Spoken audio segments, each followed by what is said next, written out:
All right, everybody. It is Wax Wednesday. Let's get this started. It is Wax Wednesday. Thank you, everyone who's here early. I know we've got a few people trickling in. Welcome, everyone, to another fantastic Twitter Space call where we will be digging into exciting topics and get to know different perspectives about the blockchain and Web3 space. Today's space is going to be held a little bit differently than most of the ones we have, but it won't be the first time we've done this one. So a few months back, we had a space called Creative Productivity 101. It was a space call inspired by Jazz Meyer's article that explored the ideas of pressures and anxiety amplified by the expectations in the NFT space. During that space, we got to know Schnazzy a little better and hear her perspective on how to change your environment and outside resources to help you be more productive when you needed to. So today, we're going to have kind of a 102. We're going to focus on making changes on the inside and how we can use our own decision-making to enable us to do more and be more. And I'm excited to have everyone join us today. This is not like the normal traditional Wednesday spaces, and we're looking forward to sharing some valuable information. And we also recommend that if you have a pencil and paper in hand to take some notes of what we shared today, it may resonate within you and inspire you to take a new or a renewed action. At the end, if you'd like to join the conversation, we'll be inviting you up. So without further ado, let's get right into this interview. Hey, Schnazzy. Hello, Tommy. Now, I know most of us know you due to you being a host with me on these Wax Wednesday spaces every week. Some who are new might not know you, that you're also, and they may not know that you're also an established artist. Would you mind going over some of your creative background, please? Absolutely. So I have been an artist pretty much my entire life since I was about 6 years old. And I've done so many different things throughout my life that really fall into the artist category. As a kid, I would sell drawings and things and make posters for different people within school. And then I was a cake decorator for a very long time, about seven to 8 years, which is, it doesn't sound like a long time, but I am 26 years old. So it's been most of my career path has been an artistic type of career path. What was the wow about, Tommy? That's like a third of your life. Yeah, exactly. I think it's a long time. Yeah, I started when I was 16. So really, it's been the past 2 years that I have stopped doing cake decorating and leaned more into the actual type of art that I've been wanting to create. And that was shortly turned into being an NFT artist. So I've been an NFT artist for about 1.5 years, coming up on 2 years, and I'm really excited about this. And it's been quite a journey. I'm on Wax blockchain mostly now, and I have a couple of collections on the Wax blockchain that are art related. One of them is just all of my actual physical paintings that I've been making over the past 2 years as viral NFTs, and also some digital art that is really just about the art itself. Then I have a themed collection for e-girls, which I used as a PFP collection, and we also do a lot of different prompts and things, but what its focus was to really uplift women in the Web3 space. And I would make custom pieces for most of them are influencers, and I'd make custom pieces for them to give to their followers and their fan base to help onboard them into really Web3 and the Wax blockchain in general. So it's been really fun. We've worked with Miss Teen Crypto in the past, ARC, Kristalla, big gamers in the space that are women that are really taking charge and leading the way as far as education comes. And then my third collection is more of like a artistic poster style collection that I share with my husband, who is a writer, and we did these posters alongside of our story each week. And it was really fun. So it's all about the book in that collection. So those are kind of what my artistic things are that I'm doing currently. And yeah, it's been a long time in art, but I love it. Every minute of it. I want more of it. That's awesome. It's really great when you can figure out early on what your passion is and just really drive it like as a creative force in your life. That's really cool. So I mean, like building off that, like you said you're an artist, I think you said since you were 6. Like, how have you stayed creating after all of these years, especially in like an artistic type job field? So it definitely wasn't easy, and it's not easy. But what's really great about the passion of creative people, most of the times it comes in waves of just inspiration. Like, oh, I just really have the urge to draw this thing out or to make this thing. But when it comes to like staying consistent with the creativity process in general, I think it all comes down to being disciplined. So for instance, if I have something in my brain that I really want to paint out, and like have a physical piece of, I have to really break that task down into smaller tasks to be able to get it done. And that typically, whenever I look at the way you break down the big tasks, is the cliche of you eat an elephant one bite at a time. But it but it helps a lot, especially when you're in like you're trying to create something physical like that. I mean, one of the first things that I do is like, okay, what shapes are these general shapes that I want to capture in this painting? Paint those out. Have yourself a baseline.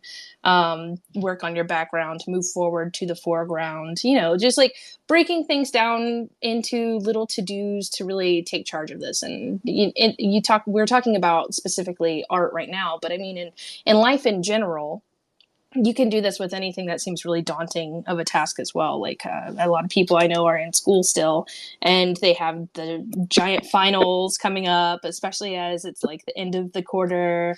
And a lot of other people in here have a lot of different types of projects that they're wanting to develop, like a game, for instance. And it's really just all a matter of taking something that feels daunting that you really want to do, but it seems too intimidating to start, to just like take it, break it down into what you need to do to get to where you want to go. Check off each little task every single time. It'll help raise your confidence about getting it done. It'll help raise your self-efficacy whenever you look back and see all these minuscule tasks that you've completed, because it pushes you a step closer into doing what you wanted to do. And another thing that has kept me artistic through this whole entire process is really just rewarding myself for getting something done when it comes to art in general. Especially because it is related to my job. I see myself as an entrepreneur with my art in the Web3 space, and really an entrepreneur type of communicative state with all of my collectors. And I think something that I have to keep in mind is like there are expectations in the Web3 space to stay consistent, and there are expectations to be able to put out something new or have something inventive coming to the markets. And part of what it takes to really deliver is being able to discipline yourself and getting things done, and like rewarding myself is the biggest thing that I can take away. And one way that I do it is by playing video games after I get something done for the day. So right now it's really also mutually beneficial because I have a community of people who like to play games with me. And after I get an art piece done, my community gets to hear about it, and then they see me get on and play games or live stream games with them. And it just adds it. Whenever you break things down and you reward yourself, it gives you the sense of satisfaction. It gives yourself the sense of, I'm doing this and I'm going to excel afterwards, because every time that I do something like this, it's going to get better. I'm going to get something that makes me feel benefited for what I've done, aside from the satisfaction you get of completing something in general. All right. Yeah. I mean, something you mentioned that I was able to really connect with. You make a list and check things off. I found that just making a list of things that I want to do every day, just at work, makes me so much more productive, and I'm excited that would translate over to like doing something creative or doing your art. Absolutely. Right. I make checklists at work too. Right. It makes everything so much easier. Yeah, and it feels good to look back and see how much you've done. So sometimes the week goes by so fast, or you've done so much stuff.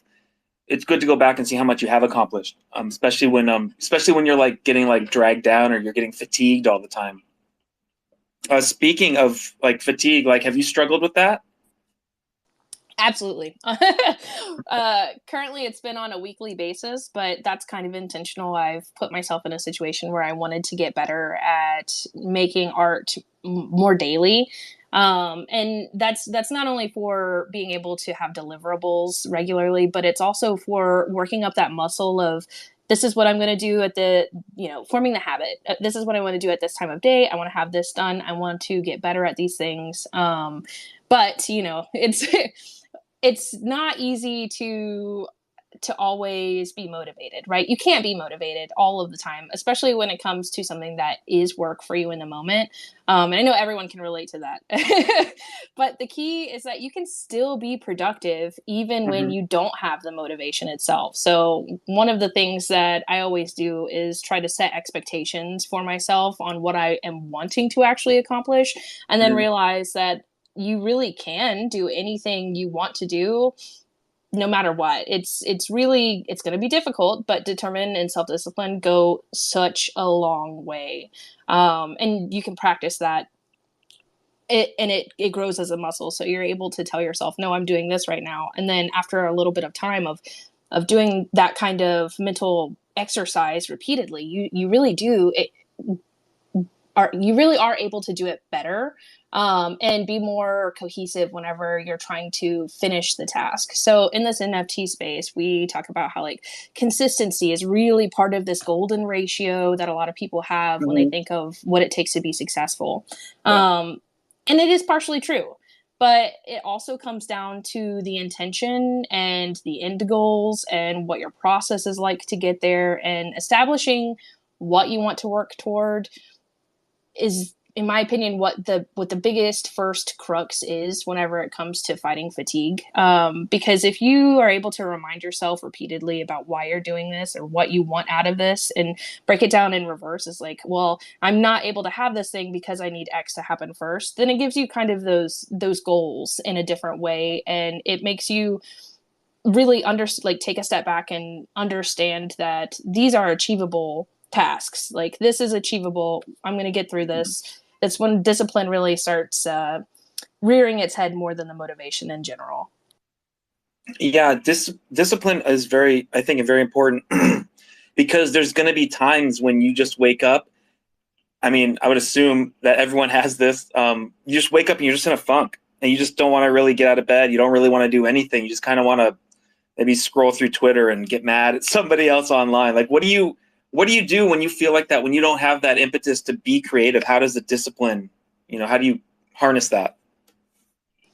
So what's really important for me is, like I said earlier, to really have that intention. It comes down to me in between motivation versus discipline. So, for example, I have not been feeling very motivated to do newer things recently. And one of the things that I like to do personally is to challenge myself to keep doing something that creates a disciplined structure for myself to keep creating. And a lot of people have seen my, this is going to be embarrassing for me to talk about, but it's called October. But but it's for my e-girl collection, and what it was a whole entire art prompt for the month of October where they wear different costumes, and I do an art piece daily. And I created this because I wasn't feeling motivated to think up something completely new, but I also have this opportunity to set aside an hour and a half a day, every single day, to make something within a prompt and guideline that I've already set out for myself. And in this, it creates a couple of different things, like habits, for example. Doing this consistently has helped me form a habit where art, when you think of it in a daily aspect, just runs in the background of my mind, so that whenever I do have those bursts of motivation, not only am I going to be able to just jump into the mindset of being able to get what I want to make with that motivation finished, but it also helps me form the habit of getting into the headspace to be ready to create whenever I have the drive to do so. Because I really think at the end of the day that motivation is like nitrous in a car, right? Like, it comes in spurts of energy. It does small pushes forward to get the end result done. But sometimes you start on something and then you don't connect with that piece later on, but that's where discipline really comes in, and it pushes you all the way to your end goal, because it's kind of like gas. It's hard to gain discipline, but if you work on it, if you fuel your car up the right ways that you need to do it, then you can really start building up those habits, and you can go further depending on how much you fill up that gas. I know we talked in the past about the intake and export mode. And I'm sure we'll probably dig into that later. But I think that when it comes to discipline, it's about being able to really balance the two of them, not have as many distractions, and be clear-headed and intentional about what you're doing and why you're doing it. That's great. I really like the car analogy. Like when you're motivated to do something, you're like really like almost maybe a little bit manic about it. You're focused about it. But then if you get out of the mood, like the discipline really going to keep you going. Let's keep going with the car analogy. I like that. Let's talk about the oil. Let's call it your mood. If you're in a good mood and you've got like some good clean oil in your engine, how does that mood affect your productivity? Ooh, I love this. I didn't think about the mood being oil, but this is great. So what happens whenever you're in a bad emotional state, it really makes things easier to get distracted, whether it be from outside sources. You want to distract yourself, maybe checking like Twitter or Facebook or Instagram, or even just have negative thoughts about what you're doing or what you should be doing, or have any kind of guilt attached to it. So sometimes there'll be an unrelated problem to what you're working on come up, and it's important to set aside the time to take care of that issue and really address it if you can.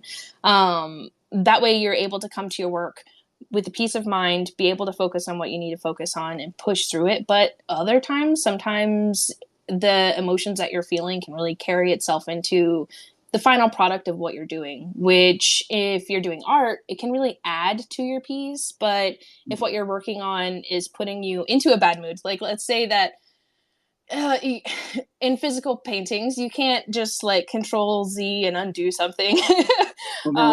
And in digital, you can. But if you're creating something that you might feel like you don't like, but you still need to finish it, just take a 3-minute break, shake it off, like literally stand up, shake it off, adjust your body's position, lower your shoulders, breathe, break down what the tasks you need to do are, and remember that time doesn't stop. This is the best thing that I do regularly with my own mood, is to really take a step back and think about the task objectively that I'm doing.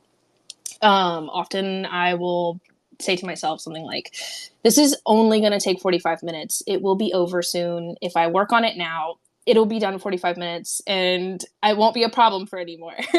And that really helps set my expectations whenever I want to finish something that I've been working on for a really long time. But it also helps me understand that time doesn't stop. It's going to get over. I'm going to be able to get this done. I'll have a honest expectation and time frame of when it'll be finished, but it also gives me a little bit of comfort and peace of mind knowing that, okay, it's not going to be a problem forever. I'm going to get this done. I'll be able to move on. It's not that big of a deal. We can push through this. And I love the idea of it being about the oil in the car, because it does take checkups. It takes cleaning. It takes refueling, re-putting that oil in, getting it changed, changing out your filters. And all of that really can, I guess, it can come out to just like checking in with yourself, getting help if you need help, being able to talk to other people, even bouncing ideas off of other people that would get you into that higher mood or into that elevated thinking at the time. There's a lot of different ways that your mood can affect what you create, but it's not all bad. And even whenever you are in a bad mood, like I said earlier, sometimes it can really just attach itself to the piece you're creating, evoke an emotional response from other people. And some people like that more, honestly. So it really it comes down to addressing your mood, understanding what it is, and being able to deal with it if you can in the moment. And if not, being able to take a step back and be able to set aside the time in the future to work on it. That's greatly explained. Thank you. I know that you had mentioned like just a moment ago, I'm talking about the export and intake mode. And I earmarked it for later because I'm obviously obsessed with video games. You mentioned rewarding yourself with video game time a little bit earlier, and in the past productivity space. In the productivity space, you also mentioned that you had your ideas about balancing the intake and export. So what could people do to try to adjust their thought processes when looking at dealing with inspiration, and when you're thinking about those types of processes of mind, those modes?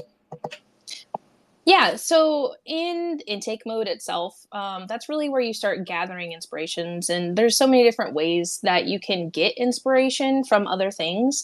Um, it might not happen immediately, but one of the great resources that you have as a human is the World Wide Web. So you're able to access anything you want. You can see other people's art if that's something that really makes you feel good when you look at. You can play video games, learn about stories, watch movies, listen to audiobooks, reading, hearing different music, just really exposing yourself to something new helps with the inspiration. And like I said, it may not come immediately, but you're just in an intake mode. And that to me means that you're breathing in life around you. You're seeing different things that maybe you haven't seen before. You're hearing different things you haven't heard before. You're learning a new story, really just getting to know life around you, breathing. A lot of people can go on hikes for this, or go on walks, or do like some sort of adrenaline pumping sport to really get the blood flowing. And having this break away from the expectation of delivering is very, very important. And you can even do this on a daily basis instead of like a weekly basis. And I think that's the kind of route that I'm going down right now. Is I'm trying to balance in a little bit of intake every day as well as a little bit of export every day. And what I mean by export really is by producing something. So whether that be like a writing piece where I have to do some copy for work, or whether that be a tweet that elaborates on my own opinions, or sketching an idea out, or painting something, or planning something. I really like to plan things, if you haven't noticed. But these are all producing something. And if you're producing something constantly, then you're going to get in a state of mind where it's like a cup. You won't have as much to pour out of it, or as much to drink out of the cup, because you haven't imported anything or intaked anything into your cup to be able to pull inspiration from. And that's ultimately how I see inspiration. So it's really just being able to designate time to realize that you're in intake mode, or designate time to realize that you're in exporting mode, that really helps with the balance, in my opinion. Because if you approach anything in life with the intention of, okay, this is what I'm doing, this is what I want to get out of it, then you are going to get more out of it every single time. Okay, perfect. And like with that mindset, earlier you described discipline almost as like a muscle that you can train. Can you do something similar, like when you're trying to like adjust your mindset or your mood when you're getting ready to try to achieve or finish your project or your goal that you're working on? Absolutely. So the first thing that I want to talk about in this little subcategory about mindset is that anything to deal with your mindset is building a muscle, right? Like your brain is a muscle, and you have different types of ways that you can make connectivity happen within your brain, which is something that happens automatically. And the more that you utilize those functions, the stronger that connectivity happens and the better it works. So if you want to be more productive and you practice little things regularly, you are going to start forming habits. And these habits are going to be like mental muscles that you create by doing anything that you want. So with that being said, what you need to do in order to really just have the mindset that you want is to know what it is in the first place. Like, what do you want? What do you want to be? What is your end goal? Establishing exactly what it is that you want to be, or a position you want to be in the next 10 years, or what you want to accomplish in the next 10 years really takes knowing what it is in the first place, and not being afraid to fail at achieving it. So, for example, before I came to Wax and had success on Wax, I was on Ethereum. I was not as successful on Ethereum. I had my first sellout when I came to Wax, but I was in the Ethereum space for close to 7 or 8 months before I came into the Wax space. And a lot of the initial collections I had flopped, and then I incorporated them later into my Wax collections, and they didn't flop anymore. But it took that trial and error period, and really not being afraid to fail. So in the past, I've tried to do YouTube content. I realize that's not the type of content I like to make. That's not the type of way that I like to exhibit my art. It doesn't have that connectivity. But what's really important is that you still try, right? doing something that you want to do to achieve a goal is never going to be a waste. I think a lot of people have this idea about what failure is in general. And instead of thinking of it as like, oh, this is something that I did wrong that I can learn from, a lot of them are like, oh my God, I failed. I don't want to do that again. Like that hurt. I feel burned.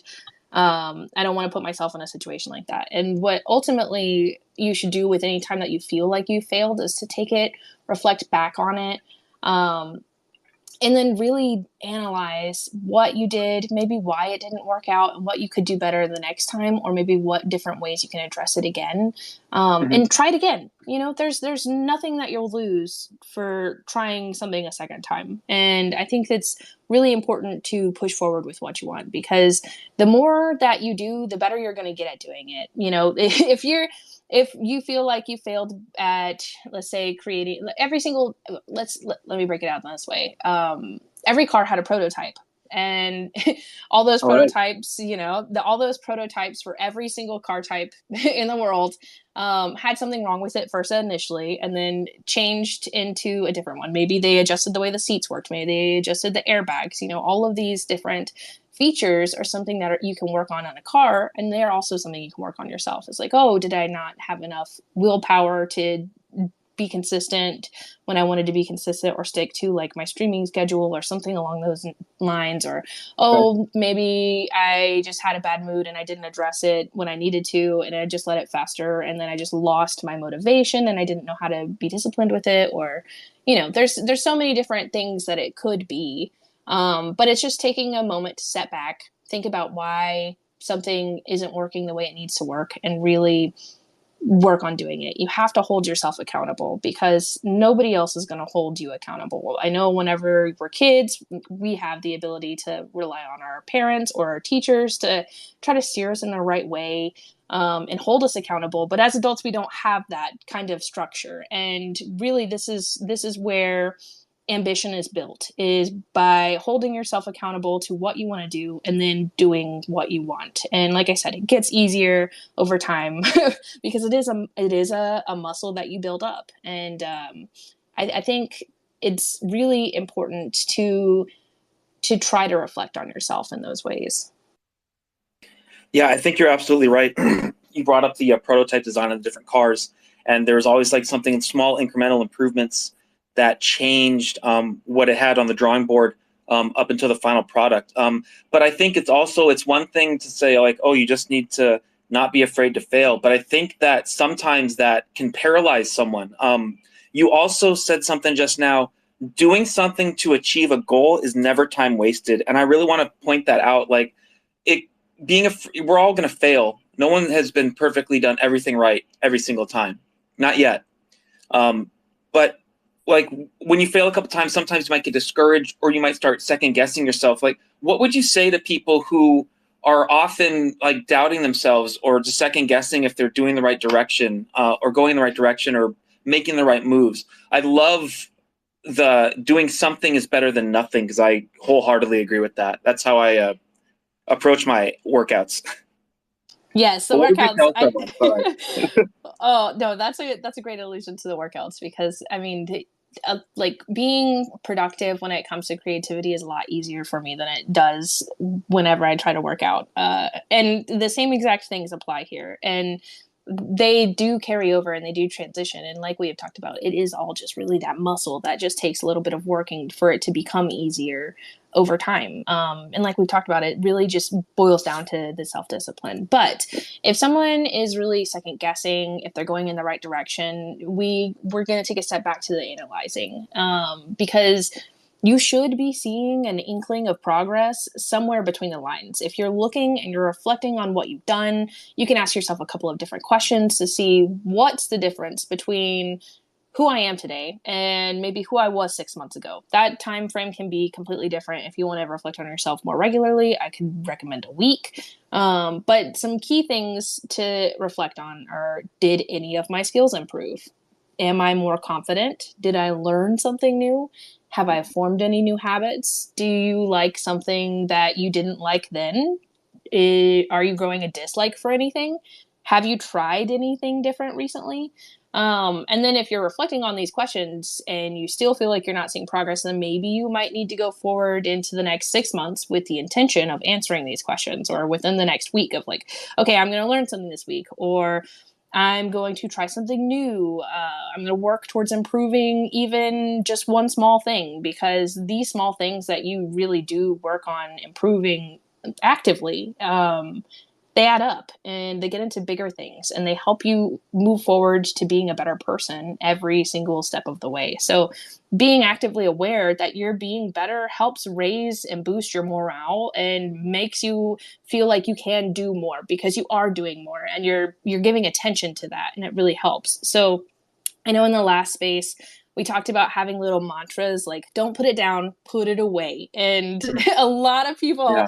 tagged me in tweets about how much that helped them, and how it just, when we said that, we talked about that, Tommy, it clicked for so many people. So I think for this, a great thing that we can take away from this space as like a mental reminder is whenever you have a task to do and you get assigned it randomly, or or it just comes up and it wasn't expected, ask yourself, well, can I take care of this in 5 minutes? And this could be like emails. Maybe somebody emailed you something.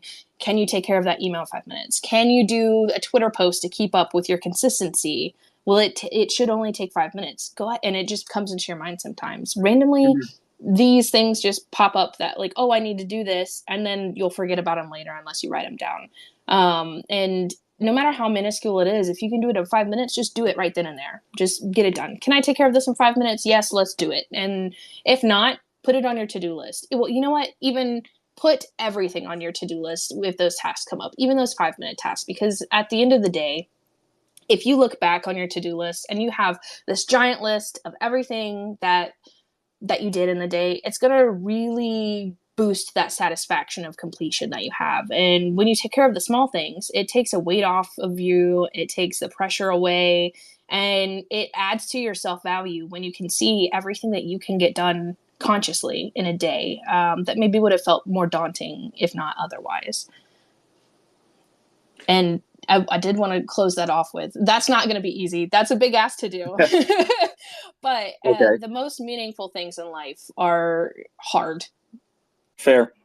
No, I would completely agree with you. Thank you for that answer. So last time we had the creative productivity space, you did assign homework, and it prompted, I think you're referring to some very meaningful response from the community about the reasons why they do what they do. You had asked them to reflect on sleep patterns, nurturing creativity, triggering inspiration, and what they would do if they had all the time and energy in the world. Do you have any homework for our listeners tonight? Oh, yes. Awesome. I would like to say that what we've already established in the space call was really being aware of what makes us feel accomplished. So this week, if you can, or even just mentally take a note, but if you can write down what makes you feel proud. Like, what have you done this past week where you felt proud afterwards? Be conscious about it. Write it down and think about what you can do on a daily basis to make that list bigger. And maybe even it could even inspire you a way to be more proud of yourself more regularly, because whenever you're able to take pride in any of these situations, no matter how big or how small, like, oh, I got the dishes done today. Oh, that feels amazing, or like, okay, I took out the trash. I feel more proud because now I don't have, trash in my house. Just even the little things, like whenever you feel more proud of yourself for accomplishing smaller goals, it really does a number for your mood in totality. And I think that if anybody can write down what makes them feel proud this week, I think they're going to be able to see a place where they can improve their own mood based on what they've done. And I think it's really meaningful. Also, if you haven't gotten to do it last time, or maybe you don't know, I think it's also important to state what your ultimate goal is, right? What do you want to be in life? And I think it'd be really cool to see people's posts on this. So I know last time we had prompted people to tag us in those, or use that hashtag I can't remember what the hashtag was last time, but I would love to be tagged in your responses if you wanted to make tweets about them, about what your ultimate goal is, why you're here, why are you doing what you're doing, because the more that you can hear from outside resources that, yes, we believe in you, you're going to get this done. If this is what you want, I believe that you can do it. It also, it helps raise that awareness of what you want. Maybe somebody is able to see it and help you get to where you want to be, or help you along the way, or give you different ideas that maybe you hadn't thought of. And it's really important to have these conversations. You know, is something stopping you from accomplishing that ultimate goal? This isn't something that I think that you have to post if you don't want to, but I think that just internalizing maybe why you're not at your goal yet will help you create those steps and those processes of how you want to get there if you don't know already. I know a lot of people in here do have general ideas, but it's just about being mindful about what you ultimately want. Thank you, Snazzy. I feel like every opportunity I get when we have these spaces and I get to ask you and probe you about the creative aspect, it makes the whole idea of art and creativity and this type of stuff, like for me, it seems a little bit less foreign because it's not something I usually get to deal with. And I always find something that I can apply to my own like self, like what I'm working on, even though it's not maybe creative, it's just like helping like run day-to-day stuff here, or maybe helping me manage my team. You always say something that kind of makes me think, oh, I could. That's a good idea. I think say what you're proud of. Write down what you're proud of once a week. I think that's so powerful. I'm gonna start doing that. So, thank you. At this time, I would love if anyone would like to come up, ask a question, add to the discussion about productivity. I would love to have you come send that request up. Raise your hands while we're waiting for those to come in. Snazzy, as always, you've been very great. How can we find you? Where can we look for your stuff, and where can we see your content? So I think the best place to find my stuff is probably my Twitter account, which is at @SnazzyNFTs. And I'm posting on Wax. So you'll definitely see my my daily post. I'll tag Wax NFT. I think a lot of people use that hashtag. And it's really great to find new creators. Also, the Wax Wednesday hashtag is really great as well for finding content. I utilize it all the time as well. So that's how we find everybody. Very cool. Is there anyone down who wants to like maybe share their own special tricks that they have that they've developed over the years for restarting or kickstarting productivity? Go ahead and raise your hand at this time.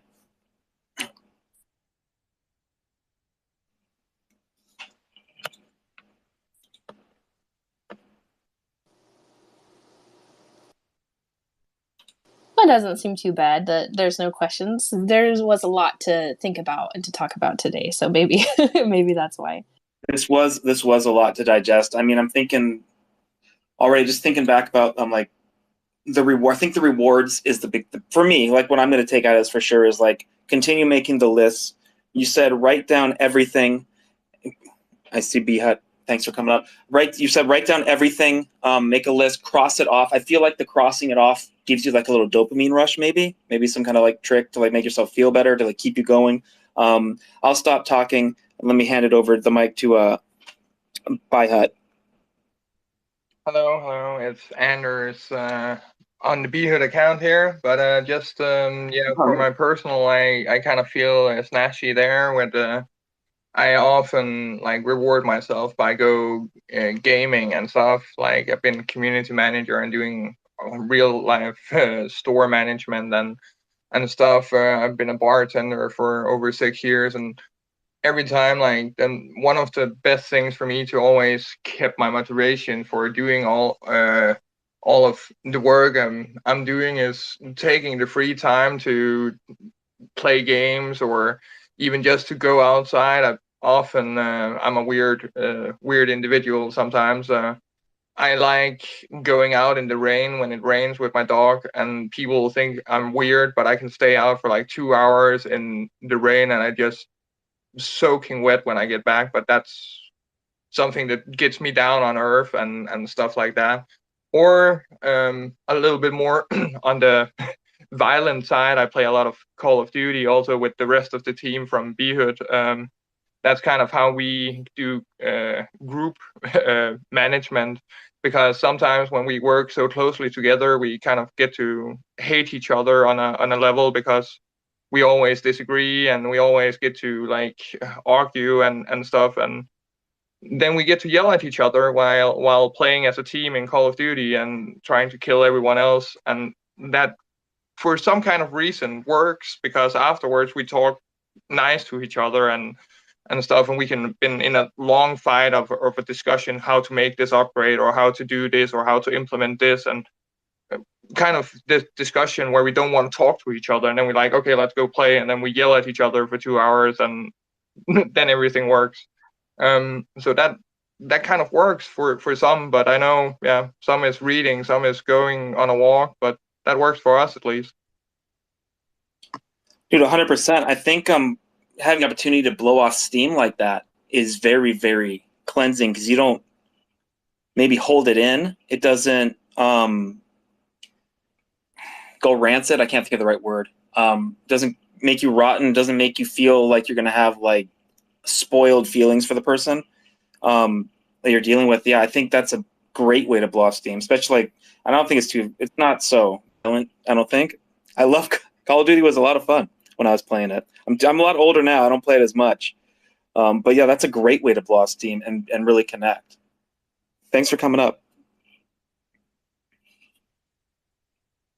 Yes, thank you so much. I love the idea of doing it in a team setting, right? And being able to even be in a more creative and productive mindset with your team. And I think also what happens when you get to play games before you get to tackle that problem is that you all get onto the same mindset as well. You just got to have this big experience with each other, and shift the entire emotion of starting into the day's work. And I think that's really cool. I love the habit that you guys have with that.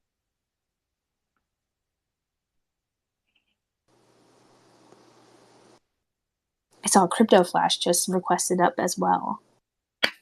Crypto Flash, you're on the air. Thank you.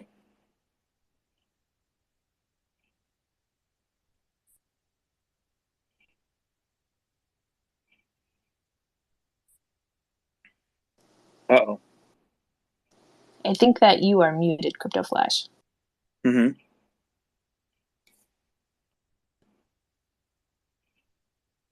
Oh, well, Tommy, maybe you didn't get rugged today. Oh, hello? Do you hear me now? Yeah. Yes. Woohoo! Hey. Oh, sorry. I was talking. Mic was off. Howdy, everybody. I was going to say something about video games and productivity and creativity, which is kind of the other side of the coin. Like, I game now, and I used to game, but I took a long break when I was younger. When I was in college, I completely quit most video games altogether and told myself that learning how to do stuff and playing with applications and things like that were my video games. And if you treat sort of the work aspect as the play aspect, it can kind of rejigger your brain in a certain way. And then you start doing stuff that you wouldn't normally do. You're I'm not an audio engineer, but I was playing with 4-tracks and things like that. And then, years later, you're doing something else and you're all of a sudden realize oh, that thing that I played around with or tried and dabbled with would work here doing this thing, and this will work with that. And it's all weirdly interconnected. And by doing things and trying lots of stuff and treating it as play instead of work, you kind of foster a bunch of different talents and skills that can connect in ways you wouldn't expect. Oh, I love this perspective, especially because a lot of times when you were talking about how you can connect it to something in the future where you utilize it in a different way, it's almost like a forced synergy.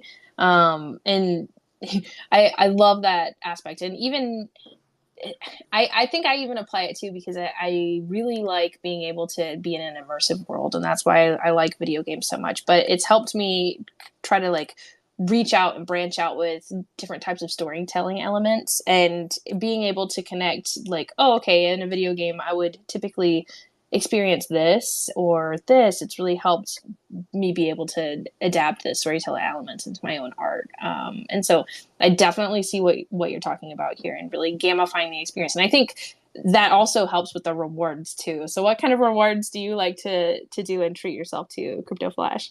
I mean, that's tough to say. I don't know. I'm a workaholic, but I'll be like, oh, I've done all the hard work.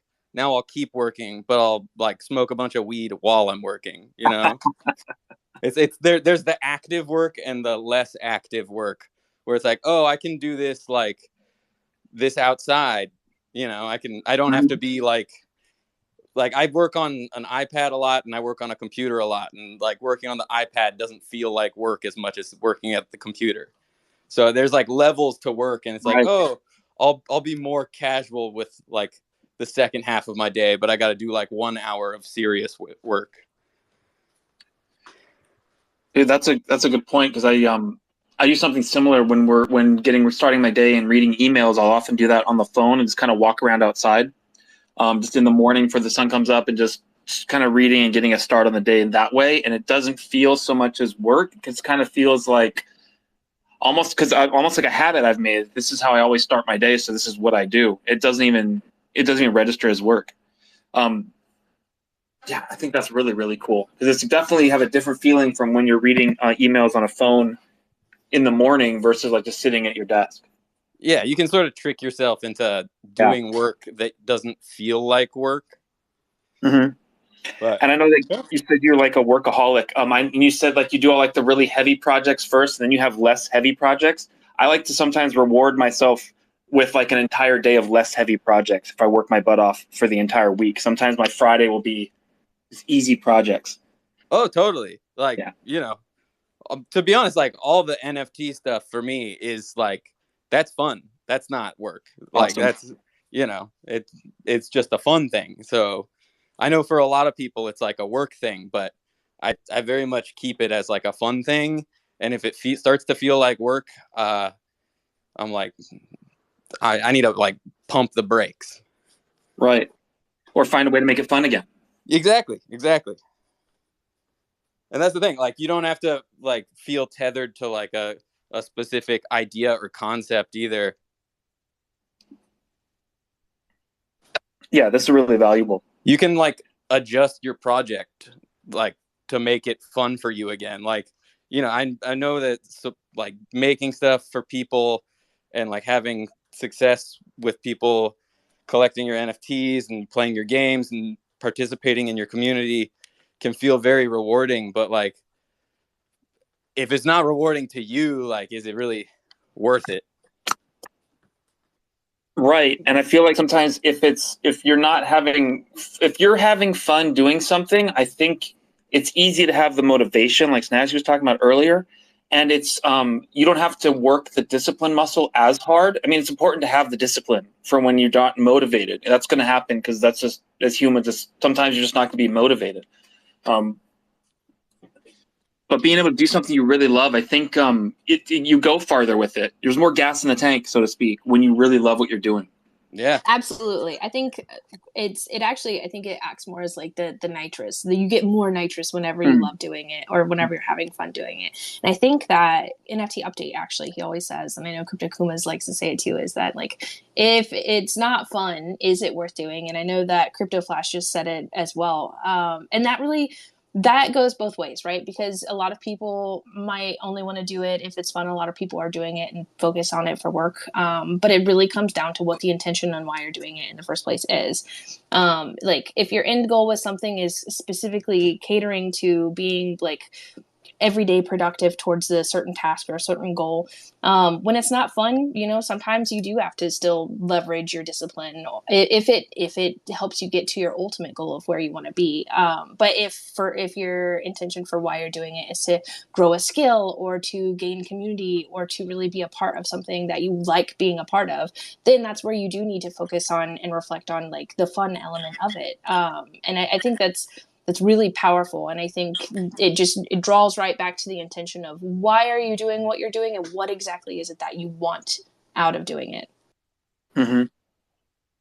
Yeah. Can I chime in with one last thing and then I'll dip off? But as far as like creativity and productivity, like I'm kind of the camp that like creativity is like almost like it's an illusion.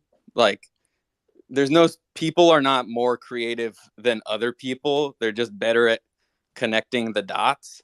And it's sort of what we were talking about, like feeding and experiencing. Like the more you do, like not just the stuff that's focused on your project, but the more you dabble in other things, the more you have like pieces to complete the puzzle. So, it's feed your creative self, and eventually like all new things are just like other things combined, so it's just you gotta fill the well to have like water to drink.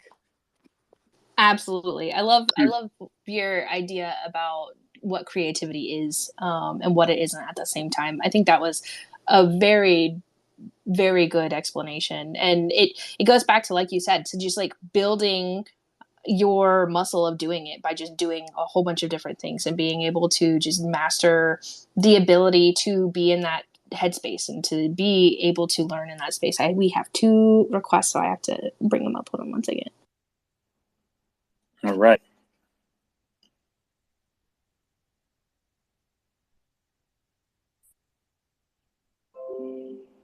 All right, I think we got Miss Teen Crypto sent the first request, and then Goparel sent the second request. Welcome. Hello, friends. How are you guys? Doing well. How are you, Miss Teen Crypto? Freaking chilling, enjoying life. I'm happy to be here. I really liked what you guys were talking about, like really deep for this Wax Wednesday. Like literally love the vibes. Just like wanted to keep spreading the good vibes, I guess. Just love what you guys are talking about. And yeah, like creativity is just like amazing. And it's honestly flowing so much in NFTs, especially within the Wax community. I've seen so many new projects pop up during the bear market. So everyone's still creating things. It's just like, what's next? Yeah, 100%. I think the creativity here, I think something I've heard other people say is like you build. Now's the time to build things. So I'm thrilled to see like a lot of the games coming up to fruition, or they're getting released. I think I heard Zoss was is going to be doing something at Atomic Hub. There's a whole bunch of stuff happening at the Atomic Hub meet that's going to be happening soon. And everyone is still like no one stopped working. I love it. I love seeing like the productivity of all these different types of games, of all these creators just building their vision. Yeah, I just think it's really cool. It's a build market, not a bear market. And I think that it also helps that our community and the ecosystem on Wax in general is not afraid to have conversations like this. So I know that in the past we were able to talk about different processes and how people push through fatigue, or how to really just like be more productive in different ways. I know the last Creativity Productivity 101 was more about like how to change and shape your environment and put yourself in a better physical place to advance in what you're trying to do, or really just like tips and trips for feng shui or how to organize desks. And it's really not NFT related, but because we're able to talk to other people who we value's opinion in our space, because they're delivering things, they're making things constantly, they're creating and producing so many different types of NFTs that have utility or art or games or music or any kind of craftable item. They're really thinking about what they could do to make their NFTs better. And I think that's why we're able to have these conversations. Like, what can we do to make ourselves better as well? And I think that's one of my favorite aspects of our community and everybody who makes things on Wax, is because they're willing to talk about these things in general. Yeah, and I think what I've seen a lot too is a lot of charity stuff, and that's what I really love too about the NFT space, is that you're able to raise funds for charity. Recently, I did a drop for a 1-year-old. His name is Victor. He suffers with spinal muscular atrophy, if I'm saying that correctly. And I was able to do a drop for him like, you know, as an NFT to raise funds for him. And I just think like doing things like that, and of course, like I've seen other people on Wax literally mint NFTs to fix their car and things like that. There's just so many things that NFTs can do. And it's just up to like people using their creativity, like you guys were saying, to actually execute those thoughts and just put things out there and help other people. So let's go. Let's get it. Yeah, absolutely. That's a beautiful way to put it. Thank you, Miss Teen Crypto. Much love, Tommy. All right. Goparel, the one who always reaches out and supports me when I get rugged every week. Come on up. All right. Hey, what's up? And you know, I'm always supporting Tommy. Am I coming through clear? I have this on 2 devices, and when I clicked on speaker, my volume went really low. So do you guys hear me fine? Yeah, you sound great. Okay, Loud and clear. phew, I was worried about that. So I just wanted to, my brain's all over because I've been listening to everyone. I wanted to touch on the habit forming. I remembered earlier, Shanazzy was talking about habit forming. And and first, Crypto Flash, I got up here because of you. Like hearing you talk, I was like, I need to get up here because like I agreed with a lot of what you were talking about.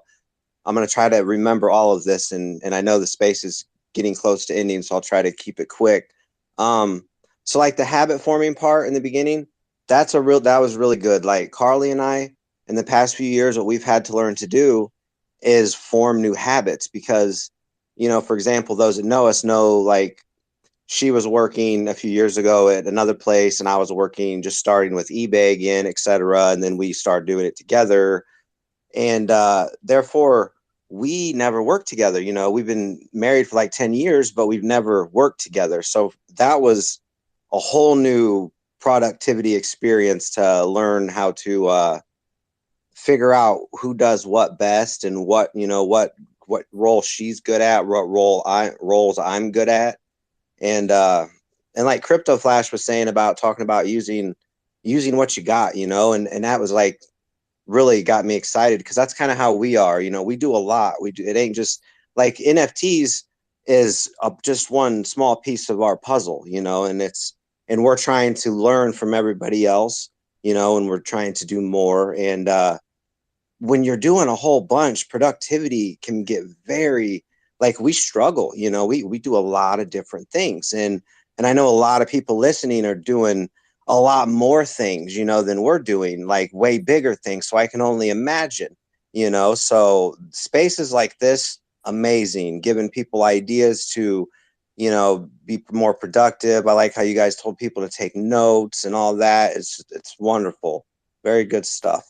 And I see it's 6:59 on my time. So I'm going to go ahead and I'm going to wrap it up.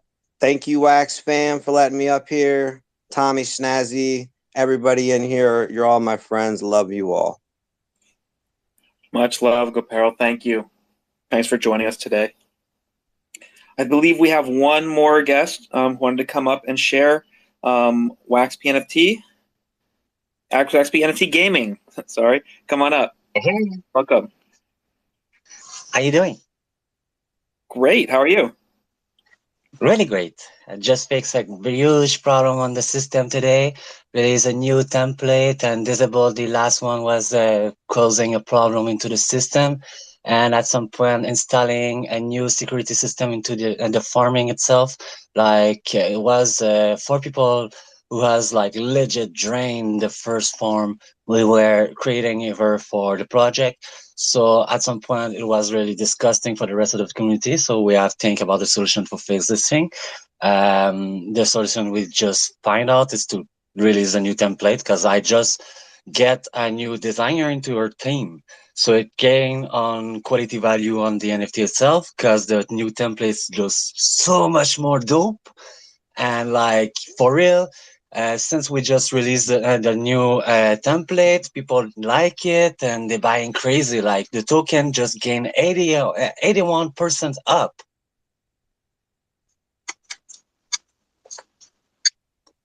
And yeah, basically. Always great to hear like success. Thank you for coming up. What do you like to do? Like what is your trick for staying creative when, like, if you got a new artist, like, how do you stay creative when you're working on your projects and like helping solve and crush bugs? Well, actually, I'm mixing my trader skills and NFT skills and community management skills at the same time. But I do have studied into sales consultant, so it has a good background at the back for making like the system itself. But usually, what we're doing, it's basically providing liquidity to every project who we promoting as a gem project. So to be called as a gem project, you have to pass through a 5-step investigation, which is first, the community, second, the market cap, third, the price of the NFT itself, four, the project. How is it built? Is it enough information available for the customer? Is it something like reachable for the lowest income wallet? Is it just a project for whales? Is it those kind of project who gonna disappear one day, or it belong to stay for a long run? Like those kind of project, we're all investigating on them. But but the special last details, the most important in all the thing, the staff, the community. It's if the community is toxic or the staff doesn't give enough information or not able to get enough properly customer services into them community, that's a complete no. We're not promoting. Well, that was a mouthful for sure. Like, that's a lot of things to be looking at. Especially, I think it's important to know who you're working with. Very good stuff. Yeah. Yeah, and especially if you are to promoting stuff, you have to make sure those stuff are not rug pull or stuff to making lose money to people. And like the way I do my investigation is I put my own money in game to see if the thing is rug pull or not. I test the products, and if the product doesn't give me money back, fuck it, I'm leaving. J'ai rajouté un petit peu de jus de citron dedans. Ok, sauf que je suis en live space. Je sais, je voulais juste dire. Right, yeah, that's great. Yeah, I don't think I would encourage anyone to want to put their money in rug pull projects. And always, you want to do your best research. And I'm always encouraging of tools and projects that help add more to the community to do that. All right. I'm sorry if I've skipped anybody and didn't give them a chance to come up. We will have to wrap it up. We are just a hair past time. And I would like to take the time to appreciate and thank everyone for giving me a platform to come up and ask about this stuff. I know we did some interview with Schnazzy, and I've always considered myself kind of foreign and an outsider for creation and stuff. But the more we do this, I mentioned it earlier, the more we ask each other questions and then just get to learn more about our different tricks for staying motivated, building discipline. I start to just realize that maybe I might be creative as well. Maybe just I need to focus in a different way. When we have discussions like this, it's great for us to be able to grow as a community and work towards something that is impacting everything around us and everyone around us. When you're bettering yourself, it doesn't go unnoticed. Bettering yourself can help inspire others to reflect on what you've done, and you get to have the ability to share your own stories and your methods used to push through the tougher questions that we all ask ourselves. So I want to thank, again, everyone for being here and kind of listening to me go on and on through these kind of thoughts I'm sharing at the end, and still being here at the end and listening to everything I said. I'm grateful for the Wax family in so many ways. I can't wait to see how this community grows and develops as time continues. Big shout out to Miss Team Crypto, Crypto Flash, Wax, PNFT, Bihat, Goparel, and for coming up and chatting and sharing with us. And I just hope that you have a fantastic rest of your Wednesday. We'll see you next time. Stay creative, keep building your muscles, and find your motivation. Take care, everybody. Bye. Happy